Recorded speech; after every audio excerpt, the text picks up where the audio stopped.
This problem is bringing us back to some of the work that we were first doing yesterday. So we're just solving these exponential equations, particularly the ones that have the e in it. Now remember, the first thing you want to do is we want to get the exponential part by itself. The e doesn't change that fact. We want to get the exponential by itself. So I go ahead and I divide both sides by -5 in this case. And that's the critical step here, is that seeing that we're dividing by -5, not adding 5. Because of course, that's -5 times the e, not the e minus 5.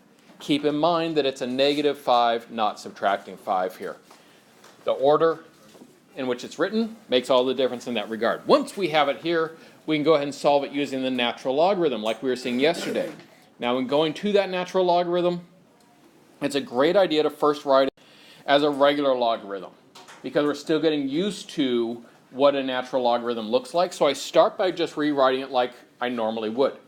Log base e of 24.2.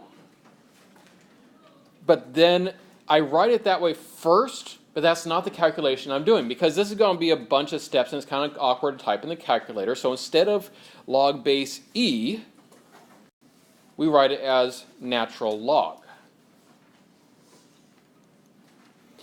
And so we're going to be doing the natural logarithm of 24.2. It saves us a lot of keystrokes. Anytime you can save yourself keystrokes, you're not only saving yourself some time, but you're also saving yourself from potentially making a mistake. The more steps we have to do, the more opportunity there is to trip up on something. And so that's always good to shorten it up. All right. Now at this point, we got to deal with that plus 7 in the natural log. Remember that I cannot subtract the 7 from the 24.2. The 24.2 is locked inside of the logarithm. So I need to start by actually figuring out what that logarithm equals.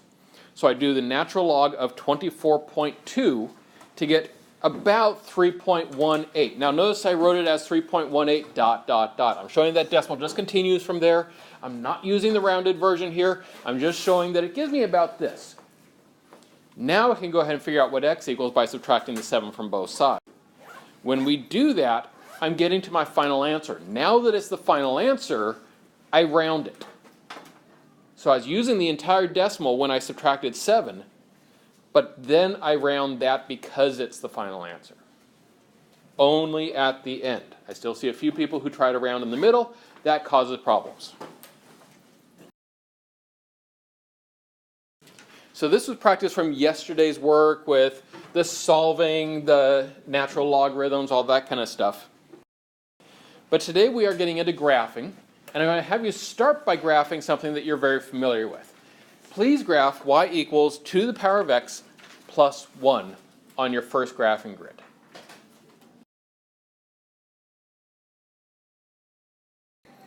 As you go to make this, hopefully you're starting by kind of thinking about some of these questions about like where the asymptote is. Because of course that's the first thing we do on our graph, is draw in the asymptote. In this particular equation, is our asymptote moving? Normally it's on 0, but it's a horizontal line, so if I shift it up, it is going to move it. So yes, our asymptote does move up 1. So that means the asymptote's at y equals 1. My domain will be all real numbers because it's exponential. My range will be y is greater than 1. That's all stuff we've done lots of times before. If you don't remember what it's going to be before you make the graph, first make the graph and then you'll be able to see it. Now I want to graph it from there. My first point is up how far? Specifically, how far from the asymptote? 1. So we put our first point up 1 from the asymptote. Now from there, I can now use the fact that it's 2 to the power of x. 2 to the power of x means that as I go to the right, I'm going to double my height. So if that's up 1, the next one's going to be up 2, then it's going to be up 4, then it's going to be up 8, and so on. Going to the left, I divide by 2. When you put in all those points and draw on your curve, this should be your graph. Make sure that one's looking good. And then we're going to build on this knowledge today. All right, so today what we're going to be doing is actually dealing with the inverses again. We're going to now find the inverse of this equation, and then we're going to take a look and see what the graph of such an equation looks like. So, to find our inverse, what's the very first step when finding an inverse equation? Yeah, we want to swap the x and y places. And so I rewrite my original equation exactly as it was, except y becomes x and x becomes y. Everything else stays the same.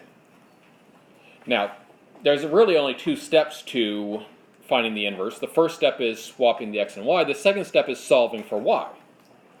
Okay, so now we just have to do the algebra to solve it for y. What's the first thing I want to do if I'm going to solve this equation for y? Well, I need to get the exponential by itself, right? Get rid of the 1. So subtract 1 from both sides. So we have x minus 1 equals 2 to the power of y. We want to solve that for y still. How do I solve that for y? What do I use? Every time you're solving for the exponent, we turn it into a logarithm. And so I rewrite this in logarithmic form, and by doing so, notice we have it as y equals, just by doing that here. Because of course log equals the exponent, and y was the exponent. And so I can see that this is y equals log base 2 of the quantity x minus 1. Now we're going to graph that inverse. Do you know, off the top of your head already, what the graph of log base 2 looks like? No. But we still have a way to make the graph, right? What can we do graphically speaking to find the inverse? Just like with finding our equation, I can take the individual points on the graph and I can swap the x and y. So for instance, I can go and grab that first point that I plotted. I plotted a point up at what ended up being actually 0, 2. Notice when I'm swapping the points, I'm giving the absolute coordinates. It's not up 1 that I'm worrying about here. I'm actually taking the exact Cartesian coordinates of 0, 2, and I'm swapping those. So my inverse equation must include the point 2, 0. And so I plot that point first for my inverse. We're going to do this on the same graphing grid. So plot that point at 2, 0, and then go through the other points that we have plotted here. Find the coordinates of the point that we plotted originally, swap the x and y, and plot the new points of your inverse. And as you're doing that whole process, if it's easier for you, you could even write the original points that we found and plotted up there. You could put those all into a table and then swap the order in the table. A few of you find that easier than actually doing it like from the graph. And if that's the case, that's fine. Go with that. Now, whichever way you approach it to find out where those points are, this is where your point should end up. If we swap every single one of those original points that you can see plotted up there in blue, we end up with these new points plotted here in purple. All right, and then once we have these points plotted, they can tell us what the shape of the graph is going to look like. So if I kind of visualize what the curve is going to look like through those, I can then go ahead and sketch it. So this is the curve for the inverse, and therefore this curve is also the curve for log base 2 of x minus 1. So we can get our first glimpse at what a logarithm graph is going to look like here. Now, some other little features about this, some other little details we can look at. We can see the curve there, but the original that this was based on, our exponential, had an asymptote in it. If the original has an asymptote, the inverse also has an asymptote. And so, can you see where it is? Notice it's a little different this time. Our exponential had a horizontal asymptote. This one has a vertical asymptote. Because again, we're switching x and y, right? And so if I now go down and start looking at where is the asymptote, what's the domain, what's the range there, bottom left side of our page that we're looking at here, the asymptote is going to be a vertical line at 1. How do you write the equation of a vertical line? Yep, it's x equals. And so my asymptote here is x equals 1. Notice how that compares to my exponential, my original asymptote. That one was y equals 1. And so again, y equals 1 became x equals 1. It's the inverse. We swapped x and y. That should make sense. And remember domain and range. Even if you couldn't see the graph, you could get the domain and range, right? Because we know that it's going to be these two swapped. But you can also see it graphically. So like if I'm looking at my domain graphically speaking here, notice our asymptote's here, and our graph exists entirely to the right of our asymptote. Well, that means our x values must be bigger, because it's going to the right, than the asymptote. So x must be greater than 1. And then for my range, well, it goes down forever, and it does, yes, go up forever as well. So it's all real numbers, which, notice, that comes from my original domain. Original domain becomes inverse range. Original range became inverse domain, and so on. After going through all of that, basically what we just discovered is that we can now see that this was the graph. I just simplified it out so you don't have to like erase your original here, but I wanted to remove it here visually so you could see this is what our graph of logarithm looked like. And this is what we're going to be using now going forward. Because I don't want to have to find the exponential equation, graph it, and then swap the points every single time I make a logarithm graph. We're going to be able to make these without doing that. We're going to be able to go straight from the equation. So notice some things about it here. First of all, anytime you see logarithm, it's going to have a vertical asymptote. And I'll tell you right now, all of them that we're going to be doing in this class at least are going to be existing entirely to the right of the asymptote as well. We aren't going to do any of them that go to the left of the asymptote this year. We're going to save that for next year. But then the 2. Do you see how the 2, the base, showed up graphically? So like if I just gave you this equation, do you see how you'd use the 2? Well, remember with an exponential, the 2 meant that we doubled our distance from our asymptote, right? Notice here, I start over 1. Sounds familiar, right? And then I went over 2. Then I went over 4. Then I went over 8. Notice we're still doubling the distance from the asymptote. So that base is still kind of our multiplying factor. It's what do I multiply that distance to the asymptote by? And the minus 1, notice the minus 1 is in with x. In all our previous equations, we've seen that x minus 1 is going to move it to the right, 1. Notice it did the same thing here. Because if I didn't have that there, my asymptote would actually have been at 0. All right, now, of course, we're going to need to practice that some more, and we're going to need to see this come up in a few different ways as well. Had to set up 3 different graphing grids. We've only used one of them so far. Let's go on and make use of that second one. We're going to graph a nice, simple equation here, a nice, simple log equation at least. Write the equation above your first graphing grid, or rather the second graphing grid. So then as we approach this one, we first want to figure out what our parent function is. Now, you'll notice that there's nothing added or subtracted here. So there's no shifts. There's nothing multiplied out front of our logarithm either. Therefore, there's no stretches. So this actually is our parent function. Now, since it's our parent function, our asymptote is not moving. Anytime you're graphing your parent function, your asymptote starts at 0. Same as an exponential. It's just vertical instead of horizontal. It's x equals 0 for our asymptote, not y equals 0. And so the first thing you want to do on your graphing grid, draw in a dotted line at x equals 0. Yes, draw it in on this graph. Even though I know it's the same as the axis, it's easy to think, oh, well, I don't need it there. But I want you to be able to look back at this graph later and remind yourself that that's where the asymptote was. So then when I have you move the asymptote, it's easier to see how it all flows together. All right, once I have my asymptote drawn, I'm going to put in my first point. Remember, this is the inverse of an exponential. When I graph an exponential, my first point is always up 1. When I graph a logarithm, then, my first point is over 1.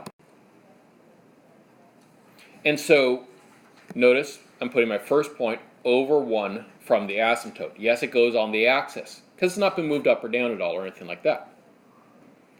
All right, I now am going to be heading up from that point. Just like we used to head right from our exponential's first point, we head up from here. We're heading in the positive direction. So, if I go up 1, what do I multiply this distance by? It's the base. So I'm going to be multiplying my distance by 4. So, this first distance, it's over 1. So my next one is going to need to be over a total of 4 from the asymptote, remember. So just like with the exponential, you're counting from the asymptote. All right, so that point's over 4. How far over would my next point need to be? Well, I'd have to take that distance and multiply it by what? 4. Always multiplying by 4. So if this is currently 4 and I multiply it by another 4, 4 times 4 will give us 16. That's off my graphing grid, so I'm not going to be able to fit that one on there. All right, so that means I plotted everything I can as I head up. Now let's head down. So I'm over 1 here. What do I do to this 1 when I go down now? Well, when I moved up, I multiplied by 4. So moving down is where we divide by 4. So I'm going to take this 1 and divide it by 4. So that's going to give me over about 1/4. And then I always like to plot at least 2 fractional values because it gives me a good idea about what that curve is really looking like and feeling like. So I'd try to plot another point that's 1/4 over even from that. I know that gets really small. Technically that's 1/16 over, but you're going to be so close to 0 it's probably going to be almost indistinguishable from 0 there. And then once we plotted at least a couple of those fractional points, you got a good feel for what the curve is going to look like. So you can go ahead and draw the curve in through those. Remember, of course, do not cross the asymptote. That's the whole point of the asymptote, is that we never actually cross it. We never actually touch it either. It's just that we get so close on paper doing this by hand, it's hard to tell that we don't actually touch it. All right, last couple questions. We're going to go over here to the domain and range. What would the domain of this graph be? Is it all real numbers? No, because of course nothing exists over here on the left side. So it's x, it's bigger, so it's greater than. Is it going to be equal to? No, because again, asymptote means it's not going to ever actually equal that. And of course it is where the asymptote is, so it's x is greater than 0. Nice. And then the range. What's the range going to be? This one is all real numbers because it goes down forever and it goes up forever. Make note of those little details, maybe next to your graphing grid there, next to your graph, just so you have it as a reference. You can remind yourself later as you look at this. And then in a moment, we're going to head over and we're going to use that third graphing grid. All right, and so instantly, I'm going to jump up the difficulty a little bit. We're going to do a couple transformations at once here. Why? Because you know what they do already. You've done so many different types of graphs. Once you know what the parent function is, you know how to handle all these things. There'll just be some details in getting comfortable with it as much as anything. So write down this equation above your third graphing grid. So first up, my parent function for this particular case. My parent function, of course, has to have log in it, because this equation has log in it. My parent function in this case is going to be log base what? It's always that base. So it's going to be log base 3. Now notice then, the 4 and the 2 represent transformations. Specifically, what is the 4 going to do to my graph? It is going to move it in the x direction, specifically, yes, to the left. Because remember, this is the one that's awkwardly backwards. The left, right, plus goes left, minus goes right. The fact that this is a logarithm changed nothing in that regard. The plus 2 hanging on the end. That also moves it. Specifically, which way? Yep, that one's going to be up 2. So, knowing that, where is the asymptote of this equation going to be? And so you'll notice it's normally here at 0, right? Which of those is going to move that vertical line? The 4 or the 2? It's the 4. Because notice, since it's a vertical asymptote, it's the sideways movement that moves it in this case. So that means that my asymptote here is going to be at x equals -4.